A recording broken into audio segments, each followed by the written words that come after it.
Assalomu alaykum azizlar. Hozir bugungi kunda bo'layotgan jarayonlarga hayron bo'lmasdan iloji yo'q.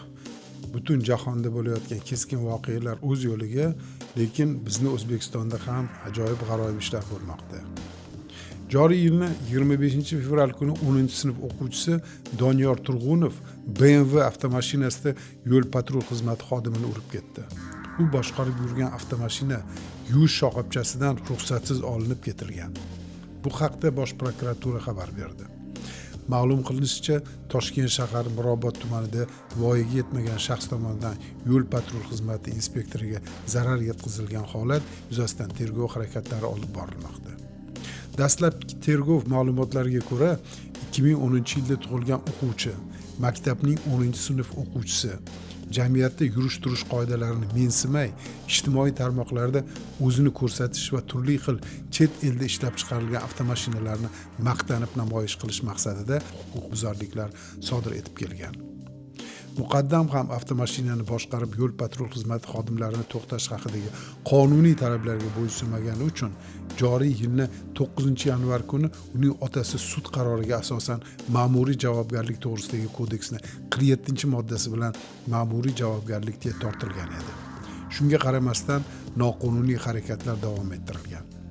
Xususan 25-fevral kuni soat 21:30larda o'quvchi tanishining opasiga tegishli bo'lgan BMW avtomashinasini yuvish shoxobchasida qoldirilganligidan xabar topib, turargohda kaliti bilan qoldirilgan avtomashinani olib ketadi. Avtomashinani boshqarish davomida o'quvchi jamiyatda yurish-turish qoidalarini qasddan mensimay, Mirobod tumani Nukus ko'chasida harakatlanayotganda piyodalar va boshqa harakat ishtirokchilari xavfsizligini ta'minlash maqsadida transport oqimini to'xtatish haqida ishora qilgan yo'l patrul xizmati inspektori Hosilbek Eshchinazarovni qonuniy talabiga bo'ysunmagan. Bu voqea nafaqat shaxsiy tragediya, balki yoshlar orasidagi erkatoylik va qonunga hurmatsizlik muammosini yana bir bor ochiq ko'rsatdi. Islom Imomovning halok bo'lishi ko'pchilik uchun shov-shuvli holat bo'ldi. Chunki bu voqea o'zidan jasur va qonundan yuqori hisoblaydigan yoshlar orasidagi harakatlarning oqibati sifatida ko'rildi. Uni atrofida to'plangan yoshlar o'zlarini hech kim nazorat qilmaydigan muhitda o'z harakatlarini chegarasiz deb hisoblashga moyil edi. Bu ijtimoiy muhit va tarbiyani yetarli darajada bo'lmasligidan kelib chiqdi. Hodisadan keyin qonun organlari tezkor chora ko'rdi. Yoshlar orasidagi tartibsizlik va shaxsiy mas'uliyatni sezmagan harakatlar qonun doirasida baholandi. Islom Imomovning halokatiga ota-onalar va jamoat uchun katta signal bo'ldi. O'z vaqtida farzandlarini tarbiyalash va ularni harakatlarini nazorat qilishni ahamiyati yana bir bor ravshan ko'rindi. Bu voqea shuni ko'rsatadiki, jamiyatdagi ayrim yoshlar o'zlarini qonundan yuqori hisoblaydi. Ularning xatolari va erkatoyligi faqat shaxsiy tragediyaga emas, balki ijtimoiy oqibatlarga ham olib keladi.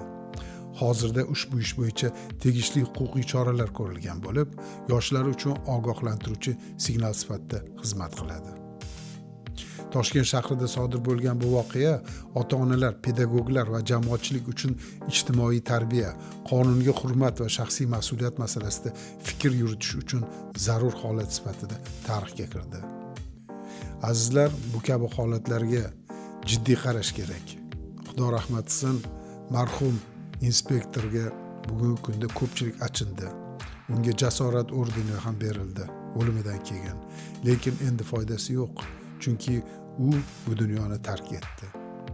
Endi meni o'zimga bitta savolim bor edi.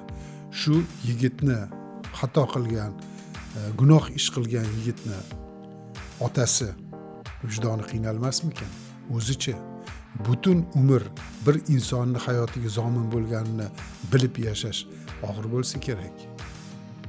Nahotki shuni, jinoyatni, bu og'ir xatoni qilishdan oldin o'ylamagan.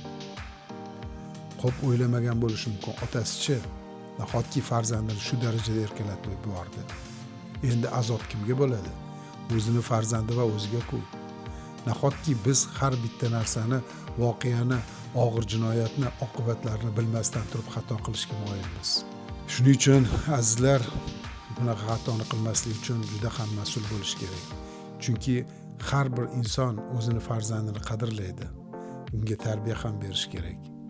Azizlar, bu kabi ko'rsatuvlarni yana davomli bo'lishini istasangiz, sizdan bor yo'g'i bitta like tugmasini bosib, imkon bo'lsa obuna bo'linglar. Bu kabi ko'rsatuvlar nafaqat sizga, boshqa vatandoshlarimizga ham foydali bo'ladi.